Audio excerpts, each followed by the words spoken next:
yang lepas. Cuma ada orang tanda. Kat mana kita berhenti agak-agak? Ada tanda? Tak ada tanda. Saya cuba ingat.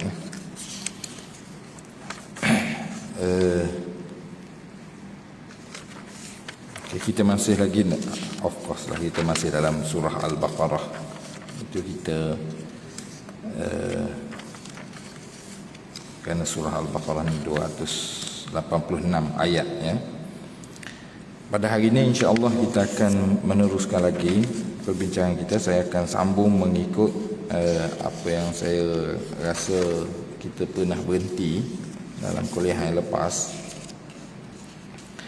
di mana kita sambung pada hizib yang kedua, iaitu ayat 75. Ayat 75.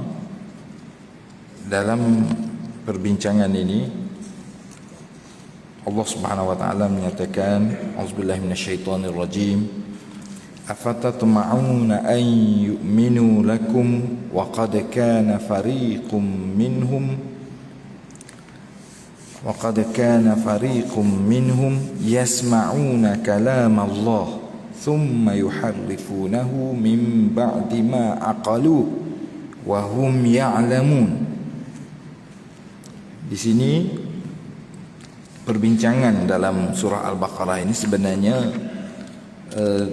telah menyaksikan bagaimana Allah Subhanahu wa taala menceritakan tentang Bani Israel, sehingga di kalangan ulama ada yang menggelarkan surah Al-Baqarah sebagai suratul Yahud, surah Yahudi, kerana banyak membentangkan konflik Nabi SAW dengan Bani Israel Yahudi yang ada di Madinah pada ketika itu. Jadi setelah menceritakan tentang nikmat-nikmat Allah yang telah Allah berikan kepada Bani Israel secara keseluruhannya semenjak zaman Nabi Musa lagi ya, banyak diceritakan sebelum ni, cerita-cerita Bani Israel zaman Nabi Musa alaihissalam dan nabi-nabi yang lain, tapi banyak panjangnya zaman Nabi Musa. Kemudian diterangkan tentang sikap Bani Israel ataupun sikap orang-orang Yahudi yang berada di depan Rasulullah sallallahu alaihi wasallam. Jadi tapi disampaikan dalam bentuk ayat 75 ini, afatatma'una an yu'minu lakum, apakah kamu terlalu tamak? Tatma' itu tamak. Afatatma'una, apakah kamu merasa tamak? Iaitu tamak tu maknanya terlalu ingin, terlalu mahu. Apakah kamu terlalu mahu an yu'minu lakum, agar mereka itu beriman kepada kamu? Di sini maknanya menyertai Nabi SAW dan para sahabat. Apakah kamu sangat terlalu mengharapkan mereka itu beriman kepada kamu? Wa qad kana fariqum minhum yasma'una kalam Allah, sedangkan sebahagian daripada mereka itu telah mendengar kalam Allah, summa yuharrifunahu, kemudian mereka telah mengubahnya, tahrif, telah mengubahnya. Jadi di sini Allah Subhanahu wa taala mengisyaratkan kepada satu tabiat buruk yang ada pada fariqum minhum. Fariqun, sebahagian daripada mereka itu, sebahagian daripada Bani Israel, yang dimaksudkan di sini ialah golongan ulama, golongan berpengetahuan, pendeta-pendeta mereka, yang mana mereka itu tahu tetapi mengubah hukum. Apa maksud mengubah hukum? Mereka mengubah agama berdasarkan kepada nafsu mereka. Mereka mengubah kitab Allah, kitab Taurat, mereka ubah. Mana yang tak sesuai dengan selera, mereka ubah. Yuharrifunahu min ba'di ma aqalu, setelah mereka mengetahuinya. Wahum ya'lamun, dan mereka itu mengetahui. Min ba'di aqalu, akal, daripada perkataan akal. Selepas mereka memahaminya, selepas mereka itu menghafalnya. Wahum ya'lamun, dan mereka mengetahui. Mereka mengetahui perbuatan mereka itu salah. Mereka mengetahui, iaitu Bani Israel yang ada di depan Nabi sallallahu alaihi wasallam, mereka mengetahui tentang jenayah tersebut, tentang keadaan tersebut. Tetapi mereka tetap bersama dengan mereka yang melakukan jenayah yang besar lah. Jadi dalam surah Al-Baqarah, Allah Subhanahu wa taala mendedahkan satu daripada keburukan yang sangat penting untuk disedari oleh manusia, iaitu penyelewengan dalam agama. Penyelewengan dalam agama ini, kalau kita katakan penyelewengan dalam perkara-perkara yang melibatkan kebendaan, salah beri ubat, seorang doktor salah beri ubat membawa kepada kematian, mungkin salah, mungkin kematian sekumpulan manusia,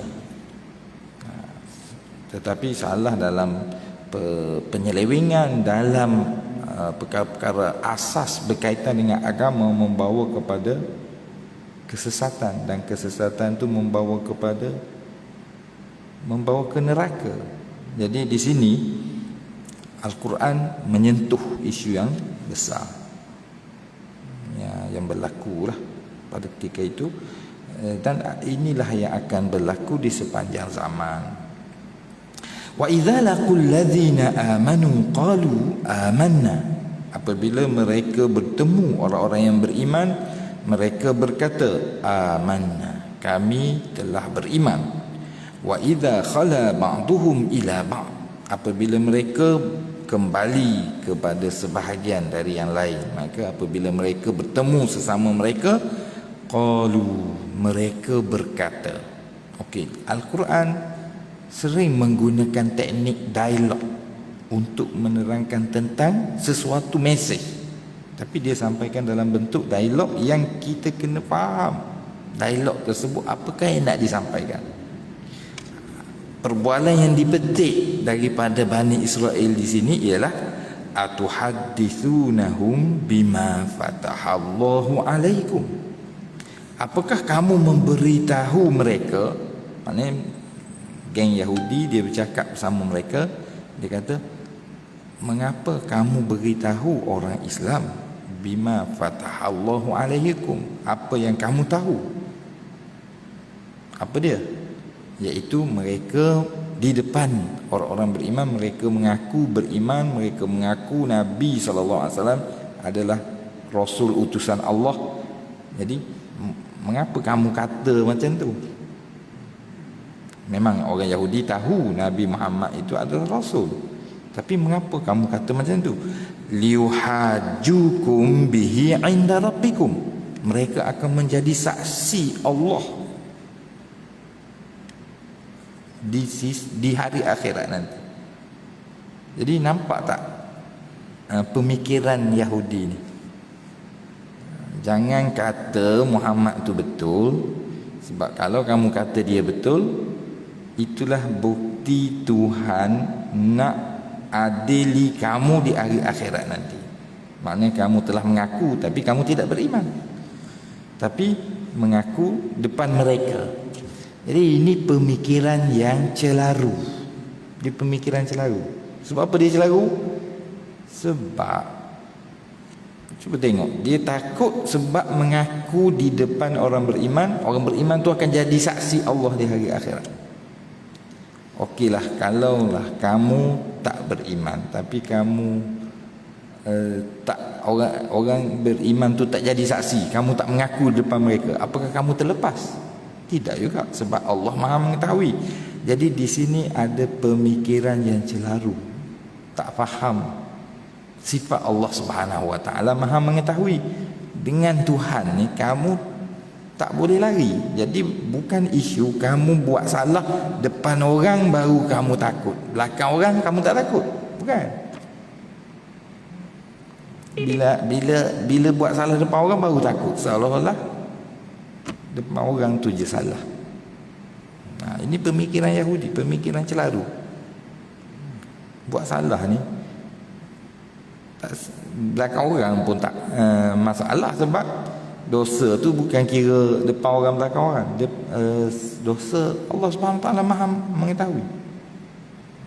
Jadi nak rasa bersalah hanya kerana buat salah depan orang, kerana menganggap bahawa orang itulah yang akan menjadi saksi di hadapan Allah nanti. Maka ini satu pemikiran yang sangat celarulah. Afala ta'qilun. Afala ta'qilun ini dia ada dua maksud, iaitu berkemungkinan dia adalah kata-kata orang tu lagi kepada kawan dia tadi. Dia kata, kamu tak fikir ke? Boleh juga maksud macam tu. Dan dia juga boleh dimaksudkan dengan Allah Subhanahu Wa Taala marah kepada pemikiran demikian, lalu Tuhan kata afala ta'qilun, tidakkah kamu berfikir? Dua-dua tu boleh. Kalau kita berhenti afala ta'qilun, tidakkah kamu berfikir? Maksudnya kalau kamu fikir, tindakan kamu itu sangat bodoh. Sebab apa? Sebab kamu takut ketika berdepan dengan manusia, dan kamu anggap manusia itulah yang akan menjadi saksi di depan Allah, kamu akan dihukum oleh Allah. Tak ada, kamu buat belakang pun sama saja. Awala ya'lamun anna Allah ya'lamu ma yusirruna wa ma yu'linun. Jadi ayat ini, ayat 77, dia menjelaskan prinsip yang betul. Apakah prinsip yang betul? Prinsip yang betul ialah awala ya'lamun, tidakkah kamu mengetahui annallaha ya'lamu ma yusirruna wa ma yu'linun, sesungguhnya Allah Maha mengetahui apa yang kamu sembunyikan dan apa yang kamu jelaskan. Itu prinsip dia. Jadi kecelaruan dan pembetulan terhadap masalah tadilah. Jadi ini dia isu yang dibincangkan. Okey, kemudian dia berpindah pada satu isu lain, satu masalah lain lah. Masih lagi Bani Israel menjadi bahan perbincangan. Memang surah ni sampailah ayat 123 nanti, semuanya ayat 124 semuanya membincangkan tentang Bani Israel. Wa minhum ummiyun, dan di kalangan mereka ada yang ummiyun. Ummiyun adalah maksud dia ialah ummi ni ibu, tetapi ummi di sini bermaksud orang yang buta huruf. Sebab ya dia tu dia panggil ya nisbah. Ya nisbah. Sebab apa orang yang buta huruf ni dipanggil ummi? Ummi ibu, ummiyun kat belakang ya itu menunjukkan kepada seorang yang keibuan, iaitu orang yang buta huruf seolah-olah seperti orang yang baru dilahirkan oleh ibunya. Maknanya tak tahu apa. Jadi ummi. Wa minhum ummiyun. Waw dengan nun tu menunjukkan ramai. Dan di kalangan mereka ada orang yang buta huruf. Buta huruf ni maknanya tak reti apa sekara lah. Di kalangan mereka, di kalangan Bani Israel, di kalangan orang Yahudi ni ada orang tak tahu apa sekara, tak ada ilmu. La ya'lamuna al-kitab, mereka tidak faham kitab, al-kitab. Al-kitab itu al kat depan tu merujuk kepada kitab yang sedia diketahui. Disebabkan di sini cakap tentang orang Yahudi, maka mereka tidak faham kitab Taurat. Tuhan nak kata di kalangan orang Yahudi ni ada yang tak tahu apa kitab Taurat. Illa amani, kecuali angan-angan, sangkaan saja. Oh, kitab ni suci, kitab ni hebat. Apa kitab tu? Isi dia tak tahu apa. Dia ikut saja, dia tak tahu apa. Wa inhum illa yadhunnun, dan tidaklah mereka itu kecuali menyangka saja. Salah satu sifat Bani Israel ini, mereka menyangka mereka ini mulia. Mereka menyangka mereka membawa ajaran yang baik. Tapi Tuhan kata di kalangan mereka ni ada yang tak tahu apa pun. Mereka ikut saja apa yang dikatakan oleh orang yang menipu tadi, menyeleweng tadi itu. Mereka ikut saja. Mereka sendiri pun tak faham. Jadi ada di kalangan mereka ni tak tahu apa. Satu lagi, fawailul lilladzina yaktubunal kitab, celakalah orang-orang yang menulis Alkitab, kitab Taurat itu, biaidihim, dengan tangan mereka. Thumma yaquluna hadza min indillah, kemudian mereka berkata kitab ini dari Allah. Apa yang mereka buat? Mereka reka, lalu mereka dakwa ini dari Allah. Ini adalah penipuan. Penipuan dalam perkara yang melibatkan agama. Bahkan di sini sangat teruk, kerana penipuan melibatkan kitab suci. Lalu mereka kata ini dari Allah. Asalnya kitab tu mereka tulis saja. Mendakwa ini dari Allah. Dan kalau sekiranya menulis kitab dan mengatakan ini dari Allah itu satu penyelewengan, mengatakan sesuatu hukum itu halal, haram apa semua dari Allah lah. Mana ada halal dari manusia? Kalau seorang itu dia berkata tanpa dia mempunyai ilmu, dia kata saja je, ini satu benda yang berat. Nampak tak di situ? Cakap tentang agama sebenarnya tak reti. Ini penyelewengan besar yang berlaku. Summa yaquluna hadza min indillah. Sebab apa? Setiap ilmu ini ada disiplin dia. Tiba-tiba tak tahu pun disiplin ilmu tu, tiba-tiba mendakwa. Sebab apa tadi? Lilladzina yaktubunal kitab. Tadi golongan yang pertama ummi, tak tahu apa. Tapi golongan yang kedua ni nampak gayanya bukan golongan yang pertama, sebab dia menulis, dia pandai menulis. Yang tadi ummi, buta huruf, tak pandai menulis. Jadi ada dua golongan kat sini. Satu golongan yang tak tahu apa, tapi yang ni golongan cerdik pandai, dia menulis tapi dia menipu. Ini Allah SWT gambarkan keadaan tu. Mengapa mereka sanggup cipta dan mendakwa sesuatu yang bukan dari Allah? Mereka dakwa dari Allah. Mengapa?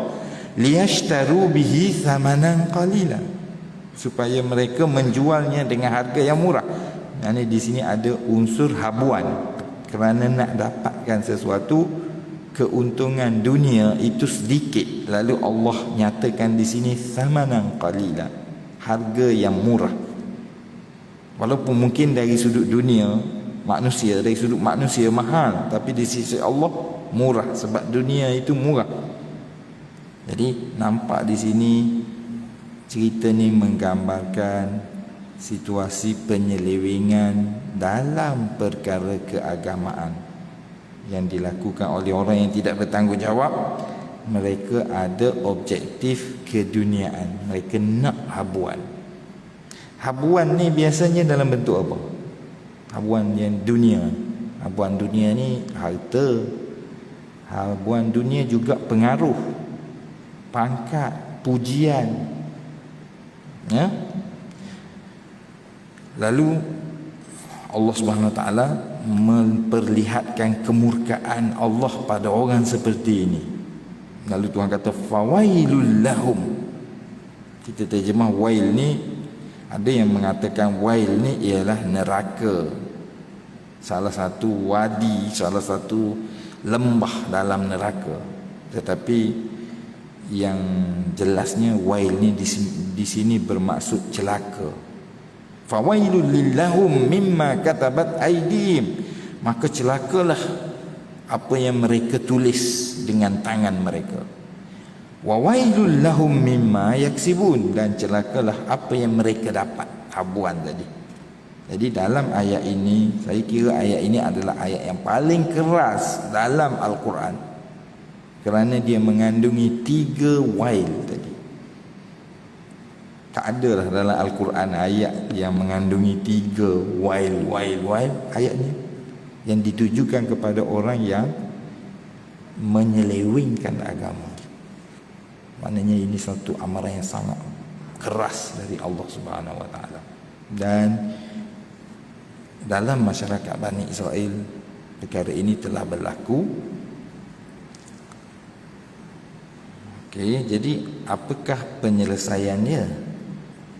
Penyelesaian dia ni, masalah tadi tu dia duduk dalam ayat tu juga penyelesaian dia, iaitu Allah SWT menyatakan celakalah bagi, iaitu orang yang mahu melakukan penyelewengan terhadap agama ni, sepatutnya dia tidak melakukannya dengan melihat bahawa kemurkaan Allah tu sangat luar biasa dalam perkara seperti ini.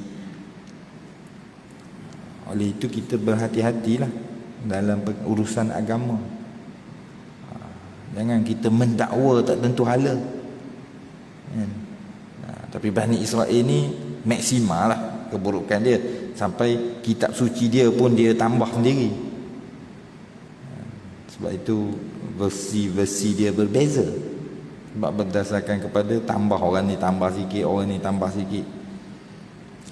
Okey, seterusnya waqalu, dan mereka berkata lan tamassanan nar, kami tidak akan disentuh api neraka. Lan di situ kami tidak akan. Waqalu, dan mereka berkata lan, kami tidak akan tamassanan nar, tidak akan disentuh api neraka. Maknanya kita tidak akan masuk neraka. Ini janji kumpulan tadi tu kepada anak buah dia lah, yang ikut tak tentu hala tadi tu. Orang yang dianggap berpengetahuan ni, bila dia berjanji, bila dia menyebarkan berita, orang kumpulan tadi percaya. Lalu antara berita ataupun cerita yang mereka sebarkan apa? Kita tidak akan masuk neraka. Ini kita tidak akan masuk neraka ni secara umum salah. Sebab apa salah? Sebab orang yang beriman dan beramal soleh tidak akan masuk neraka, bukannya kumpulan. Kalau kata Bani Israel tak akan masuk neraka, macam mana? Salah tu, kaedah tu tak betul. Macam kalau kita lah, orang Melayu tak masuk neraka, salah, tak betul kaedah tu. Beriman dan beramal soleh baru tak masuk neraka. Jadi di sini taktik mereka tadi untuk mengaburi mata pengikut mereka, mereka meletakkan kedudukan mereka tu suci, tak bersalah dah, dijamin masuk syurga, semua betul. Illa ayyaman ma'dudah, kecuali beberapa hari. Maknanya masuk juga, kecuali beberapa hari. Sebenarnya ayat ini mahu menggambarkan bahawa Bani Israel, dia nak kata mereka ni mulia, Tuhan sayang, sehingga Tuhan tidak akan masukkan Bani Israel ni ke dalam syurga. Buatlah jahat macam mana pun tak akan masuk. Kalau masuk pun beberapa hari saja akan keluar pula. Jadi pendirian seperti ini sudah tentu salah. Sebab apa salah? Balik pada asas iman dan amal. Lalu Tuhan menjawab kekeliruan yang disebarkan ini. Kalau orang cari pengaruh, sering meletakkan kumpulan mereka tak salah, buatlah apa pun tak salah. Kumpulan mereka ni sentiasa betul. Ini masalah ni. Sebab apa? Betul dan salah bukan ikut kumpulan. Betul dan salah ikut fakta. Benda salah, salah. Benda betul-betul. Jangan taksub dengan kumpulan. Bani Israel ni dah taksub ni. Dia meletakkan kebenaran kepada kumpulan. Lalu Tuhan kata, "Qul attakhadtum 'indallahi ahda." Katakanlah wahai Muhammad, kamu, mana Tuhan suruh kamu jawab kat mereka. Apa dia? Attakhadtum 'indallahi ahda. Apakah kamu telah membuat perjanjian dengan Tuhan? Apa maksud dia? Iaitu kamu kata tadi kamu tidak akan masuk neraka. Kamu ni jenis orang tak ada salah. Kamu ni jenis mulia. Apakah kamu pernah buat perjanjian dengan Tuhan kamu tak akan masuk neraka? Attakhadtum 'indallahi ahda. Maknanya di sini pemikiran kritis perlu diterapkan. Kalau ada orang dakwa sesuatu, kita kena fikir dan kita kena buat persoalan. Lalu Tuhan kata, "Falan yukhlifallahu ahda." Kalau kamu buat perjanjian, sudah tentu Allah tidak akan memungkiri perjanjiannya. Am taquluna 'ala Allah ma la ta'lamun. Ataupun kamu sebenarnya bercakap apa yang kamu sendiri tidak tahu. Maknanya dia kata kelentong lah, menipu lah. Sebab apa? Kamu hanya bercakap apa yang tak ada asas. Mana dalil dia? Di sinilah Al-Quran mengajar pemikiran kita berhujah. Mana hujah? Mana hujah tu dalil lah. Tak bolehlah kita kata jangan tanya dalil. Jangan tanya dalil. Kita membuka ruang yang sangat besar supaya orang ni bercakap dan tidak ada tanggungjawab terhadap percakapan dia. Kalau kita orang cakap, kita kena percaya. Cakap, kita kena percaya. Orang tu tak ada tanggungjawab. Dalil adalah tanggungjawab dia. Mengapa dia berpandangan begini? Kerana macam ni, macam ni, macam ni. Orang nilai. Takkanlah orang pandai dia seorang. Orang pandai ramai. Jadi sebab itu Al-Quran mengajar kita kritis. Al-Quran mengajar kita budaya ilmu sebenarnya. Budaya ilmu ialah membincangkan. Tak boleh kita ada seorang bercakap, kita telan je. Kira mesti betul daripada dia. Sebab apa? Dia ni suci ke? Dia ada perjanjian dengan Tuhan ke? Tak ada. Kalau tak ada, maknanya buah pemikiran dia, pandangan dia, apa yang dia buat mesti diwacanakan, dinilai. Sebab itulah ulama Islam bila menjadi budaya dalam masyarakat Islam ni semenjak zaman awal Islam lagi, ialah setiap perkara itu diwacanakan, diketengahkan dalam bentuk, diberikan hujah-hujah, dan orang lain berhak untuk tidak bersetuju dan menjawab setiap hujah tu. Jadi di situlah terbentuknya ilmu-ilmu Islam yang banyak berdasarkan kepada wacana ilmu tadi. Sebab tu kita dalam Islam ni ilmu apa pun sangat, khazanahnya sangat banyak. Sebab kita terbuka. Bila ada orang menyatakan satu-satu pandangan, maka pandangan tu disertakan dengan hujah dan terbuka. Semua orang boleh jawab, boleh persoalkan. Jadi pemikiran tahap macam itulah yang diperlukan oleh umat Islam. Bukannya pemikiran kita nak letakkan diri kita mulia, setiap perkataan yang kita keluarkan orang tak boleh persoalkan. Siapa yang mempersoalkannya, kita nak label dia dengan pemberontak lah, macam-macam lah. Kita labelkan dengan label yang buruk. Sebenarnya hanya kerana mahu menjaga status ataupun kedudukan supaya tidak ada orang yang boleh mengancam. Ini satu yang tidak baik dan membawa kepada kemunduran dalam ilmu. Jadi bila ada orang yang mendakwa diri mereka ni mulia, tidak akan masuk neraka, buat apa suka pun tak jadi masalah, lalu Tuhan suruh persoalkan mana dia hujah kamu. Lalu seperti tadi juga, Tuhan beri satu prinsip bagi menangani masalah ni. Penyelesaian dia macam ni. Apa dia? Bala man kasaba sayyi'atan wa ahatat bihi khati'atuhu fa ulaika ashabun nar hum fiha khalidun. Dua ayat bagi memberikan prinsip ni. Apa dia? Bahkan bala di sini maknanya apa yang mereka kata tadi itu tidak betul. Tetapi yang betulnya ialah man kasaba sayyi'atan, sesiapa yang melakukan keburukan, wa ahatat bihi khati'atuh, dan keburukan itu telah membelit diri dia, melingkungi dirinya. Tafsiran para ulama ialah kalau sekiranya mereka itu telah membuat kesalahan yang mencapai darjat kekufuran, faulaika ashabun nar, maka akan menjadi ahli neraka, hum fiha khalidun, mereka akan kekal dalam neraka.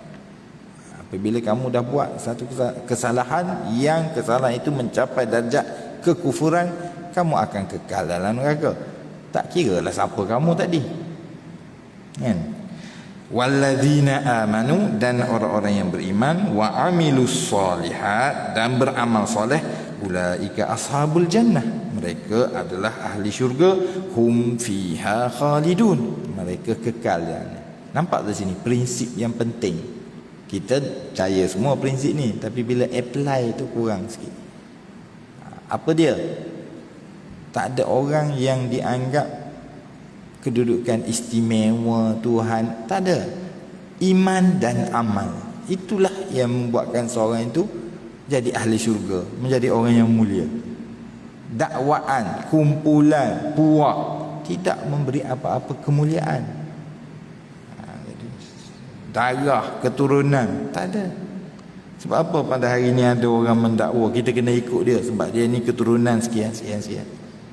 Tak boleh, tak ada. Keturunan tidak menjadi prinsip kita untuk membuatkan seorang itu berada pada pihak yang betul dalam pendirian dia. Tak ada. Fakta lah. Okey, saya